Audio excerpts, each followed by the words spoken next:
Madison, Wisconsin. Elections officials in 3 states will have to move quickly if the Green Party's presidential nominee, Jill Stein, is able to force a recount to be conducted by hand. Stein and Reform Party candidate Roque de la Fuente separately filed recount requests late Friday in Wisconsin, the state's first ever for a presidential race. On the final day they were able to do so. As liberals raised fears about hacked voting machines, Stein has raised more than $5 million to pay for recounts here and in Michigan and Pennsylvania, where recount deadlines are next week. That's more than the $3.5 million she raised as a candidate.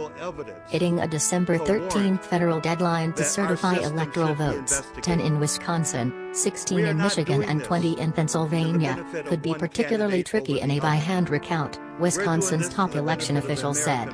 County boards of canvassers, which likely will have to work nights and weekends, will do the recounts. You may potentially have the state electoral votes at stake if it doesn't get done by then, said Michael Haas, the administrator of the Wisconsin Election Commission. A lawyer with Stein's campaign has said she wants the recount done by hand, something that Haas said would require a judge's order in Wisconsin and take longer in general. Stein received just 1% of the vote in each of the 3 states. De La Fuente had about 1,500 votes in Wisconsin, a fraction of a percent of those cast here, and he was not on the ballot in the other 2 states. What we're doing is standing up for an election system that we can trust. We deserve to have votes that we can believe in, Stein said in a video on her Facebook page. This is a commitment that Greens have expressed, that we stand for election integrity, that we support voting systems that respect our vote. We demand voting systems that are accurate, that are publicly controlled, that are not privatized.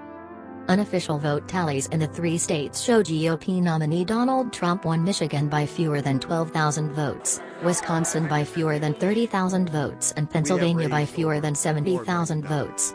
Democratic nominee Hillary Clinton would have to win recounts in all 3 states to receive enough electoral votes to win the presidency, a remote possibility.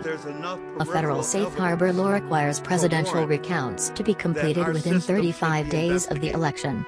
This year that's December 13th, 2 weeks and a day from this coming Monday. Wisconsin law allows any candidate to seek a recount. The candidate has to pay if he or she lost by more than 0.25%, hence Stein's fundraising. She estimates a Wisconsin recount would cost $1.1 million. Michigan's price tag could be about $787,500. Based on a 2014 law that put the bill at $125 per precinct when the margin of a race is more than half a percentage point. Michigan has 6,300 precincts.